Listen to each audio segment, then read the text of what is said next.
Good morning, everybody. Today is December 19th, 2025, and we got some shit going on this weekend. So let's start with last night. The Rams and the Seahawks played. Everybody and their mama gave up on the Seahawks near the end of that game, except for the Seahawks, as they ended up coming back and beating the Rams. To everybody's surprise, probably got a couple fortunate bounces, maybe a couple of fortunate calls, but ultimately they did win the game. Uh, Now, I did pick the Seahawks to win the game before the game started, which looked like a terrible pick near the end of that game, but ultimately they ended up coming back and getting the win. And I think these two teams in the NFC are by far the two best teams in the NFC, so I expect that they will be one of the two teams to represent the NFC in the Super Bowl. That would be my guess. I am still going to favor the Seahawks for now, even though despite a win last night, I am less encouraged. The way I figured it was Seahawks going to LA and beat the Rams would have been huge. They didn't do that. They ended up losing to the Rams in LA. But Darnold threw 4 picks. So I'm thinking, hey, as long as Darnold doesn't turn the ball over 4 times, they should win, right?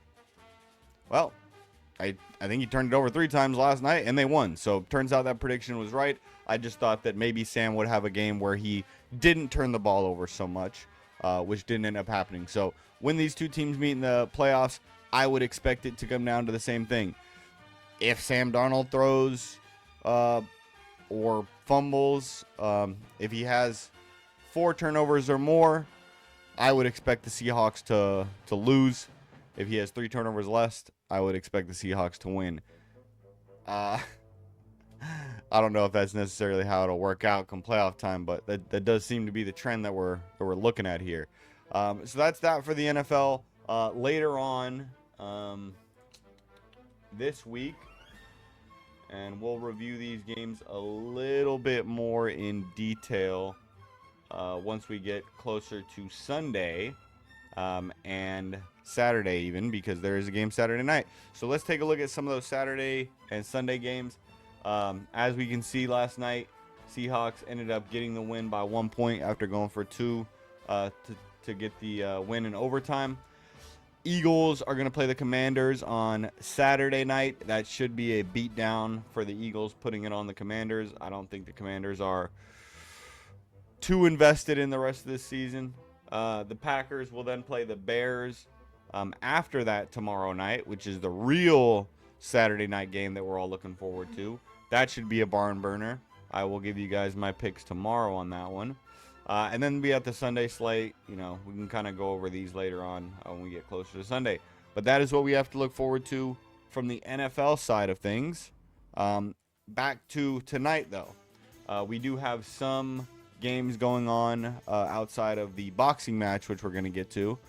But tonight we have Sixers, Knicks, Heat, Celtics, Bulls, Cavs, Spurs, Hawks, Thunder, Timberwolves.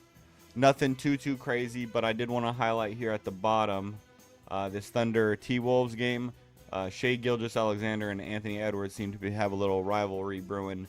So that one's probably going to be one we're not going to want to miss. Although there will be other things going on tonight that'll probably take our attention. So we'll kind of keep a peripheral view on that one. And then we move over to the NHL on the hockey side of things. Hurricanes, Panthers, Canucks, Islanders, Devils, Mammoth, Jets, Avalanche, and Stars, Ducks. Of course, I will be keeping my close eye on this one as I am a Ducks fan. The Jets and Avalanche is also a really good game. And for my money, the Hurricanes, Panthers might be the best of all of them, as these two teams are filthy and will probably be there come playoff time, I would imagine. That is it for those sports. Now for the one that we've all been waiting for today.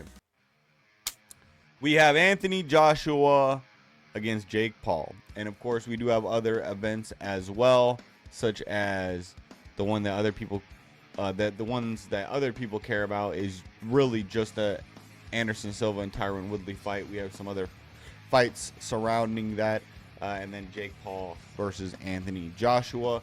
So, couple quick takes from me. As long as this isn't a work, I would imagine that Anthony Joshua is going to beat the piss out of Jake Paul. I know there's a lot of people hedging money on Jake Paul because they think it's a work, and so they want to capitalize on that plus money. I am here to tell you that is very unlikely to happen. I don't think with the amount of people involved in this thing, with the amount of eyeballs involved in this thing, with Netflix being involved, with all of these things going on, I find it hard to believe that there is going to be anybody throwing the fight. Could I be wrong? Sure, anything's possible. But I will take Anthony Joshua to ultimately win this fight with a TKO in the second round. I think that Joshua will be able to stick Jake with that jab from range and just beat him up from the outside. And I think Jake's only option at that point will be to press the action. And he is going to be pressing the action against a man that is bigger than him, faster than him, stronger than him, has better technique. I would imagine he's going to get his lights put out pressing that action.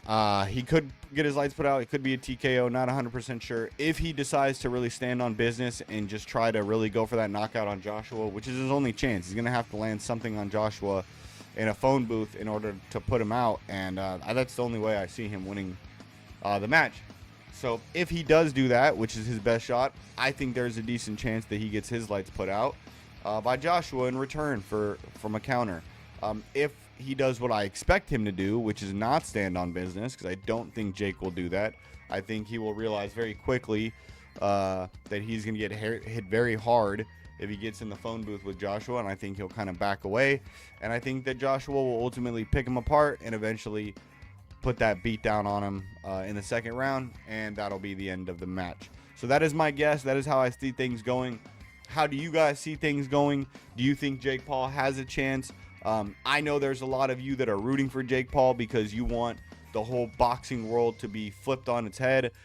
Personally, I do not want Jake Paul to win, because if he does win, that means there's probably shenanigans involved, and that means we can't really trust any boxing matches going forward. So hopefully, for the sanctity of boxing, as you can tell, my dog's pretty upset about the whole thing as well.